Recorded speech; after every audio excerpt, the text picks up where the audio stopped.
তোমরা এত মন দিয়ে আমার ব্লগগুলো দেখো, তো সেই জন্য ব্লগ করার ইচ্ছা না জেগিয়ে যায়। কালকের ব্লগটায় এত সুন্দর সুন্দর কমেন্টস পেয়েছি, তো আজকে ভাবলাম একটা ব্লগ করেই ফেলি। তো কালকের ব্লগটা এত মন দিয়ে সবাই দেখেছে, অনেকেই আমাকে কমেন্ট করেছে যে তোমার আটার মধ্যে পোকা ছিল, সেটা তুমি খেয়ে ফেলেছো, আর কিছু করার নেই। তো সেটা থেকেই বুঝতে পারলাম যে আমার ব্লগগুলো সত্যিই সবাই মন দিয়ে দেখে। আর ব্লগ আমাকে এমনিতেও করতেই হয়, তার কারণ হচ্ছে আমার ইউটিউবে একটা ব্লগিং চ্যানেল রয়েছে, সেখানে আমাকে ব্লগ আপলোড করতেই হয়, কারণ ওটা আমার মনিটাইজ চ্যানেল।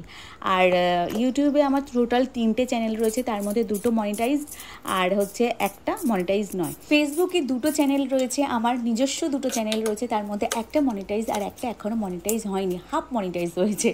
তো যাই হোক, কালকেরে আটায় পোকা পড়ার গল্পটা এবার একটু বলি আমি। কালকেরে যখন আমি ভিডিওটা অন করে আমি আটা ঢালছিলাম, পোকাটার উপরে আটা দিয়ে চাপা দিয়ে দিয়েছিলাম। তো সেটা আমি আর কাটতে পারিনি ওই জায়গাটা। এরপরেও আমাকে আরেকটা জায়গা কাটিং করতে হয়েছিল, যেখানে আমার হাতের বিপত্তারিণীর একটা দূর্বা ঘাস ওর মধ্যে চলে গিয়েছিল, ওটা আমি কেটেছিলাম, বাট ওটা আমি কাটতে পারিনি, ওই জায়গাটা কাটাই হয়নি। যাই হোক, কিন্তু পোকাটা আমি তুলে ফেলে দিয়েছিলাম। কেন বলছি বলো তো, যখন আমরা ভিডিও শ্যুট করি তখন আমাদের চেক করতে হয় ভিডিওটা আদেও শ্যুট হয়েছে। তো সেই জন্যই তখনই দেখে নিয়েছিলাম যে আটার মধ্যে পোকাটা পড়েছে, বাট আটার মধ্যে কিন্তু কোনো পোকা ছিল না, কোনোভাবে হয়তো উড়ে এসেছিলো, যা কিছু হবে। কারণ আমি আশীর্বাদ আটা ইউজ করি, আর ময়দা গণেশ ময়দাটা ইউজ করি। ময়দার কোম্পানিটা গণেশ, আটার কোম্পানিটা কিন্তু আশীর্বাদ। আর আশীর্বাদ আটায় না পোকা হয় না, ভীষণ ভালো। তবে হ্যাঁ, অনেক দিন রেখে দিলে তো পোকা হবেই, সেটা কথা না। তবে আটা তো আমাদের রেগুলার ইউজ হয়, তো সেই জন্য পোকার কোনো ভয়টা নেই। আর আমাদের আজকের মর্নিংয়ে ব্রেকফাস্ট হচ্ছে এগরোল। এখানে আমি 2টো আর বানাইনি, রেখে দিয়েছি, বাদবাকি এগরোলগুলো বানিয়ে নিয়েছি, কারণ 2টো এক্সট্রা হয়ে যাচ্ছিলো। বেকার খাবে না, নষ্ট হবে, পড়ে থাকবে, ঠান্ডা হয়ে গেলে ভালো লাগবে না, সেই জন্য। ছেলের জন্য এগরোলটা রেডি করে নিচ্ছি। ছেলে পেঁয়াজ খাবে না, পেঁয়াজ এই কারণেই খাবে না, মুখে গন্ধ হবে। ব্রাশ করে যায়, খাওয়ার পরে ব্রাশ করে যায়, তাও ও পেঁয়াজটা খেতে চায় না সকালবেলাটা। ওর ফ্রেন্ডসদের সঙ্গে কথা বলতে গেলে যদি ওর মুখ থেকে গন্ধ বার হয় কোনো রকমের, সেই ভয়েতে আর খায় না। আর এইদিকে আমি আমার এই যে সকালের মর্নিং ড্রিঙ্কটা নিয়ে বসে পড়েছি।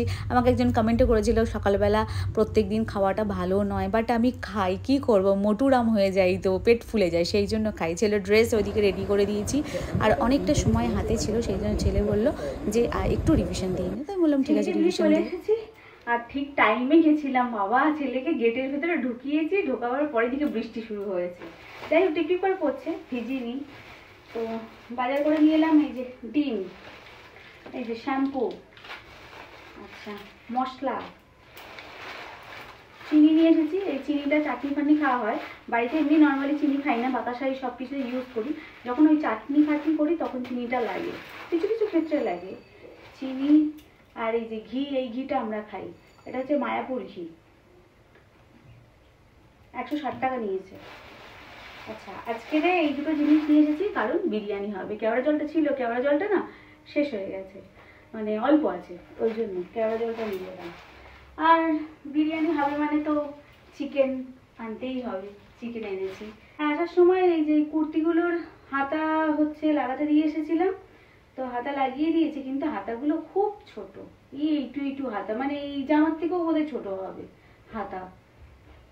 এটাও আমি ফেসবুক থেকে কিনেছিলাম, এটা নিয়েছিল 160 টাকা করে, এই এগুলো কুর্তিগুলো। আর এটাও হাতা লাগিয়েছে, এর হাতাও একটু এই হাতার সাইজে, এই যে পরলে তো দেখতেই পাবে হাতাটা কত বড়, এইরকম সাইজে। এটা অনেক মারতে হয়েছে। চলুন এবার কাজে লেগে পড়ি, আর কি আমাদের, এবার কাজ করি, তারপরে ভিডিও দেবো, আপনারা আপনাদের কমেন্ট করবেন, তার সঙ্গে ছোট ছোট গালাগালিও দেবেন, ভালো ভালো কথা বলবেন, এই নিয়ে আমাদের জীবন। চলুন টাটা।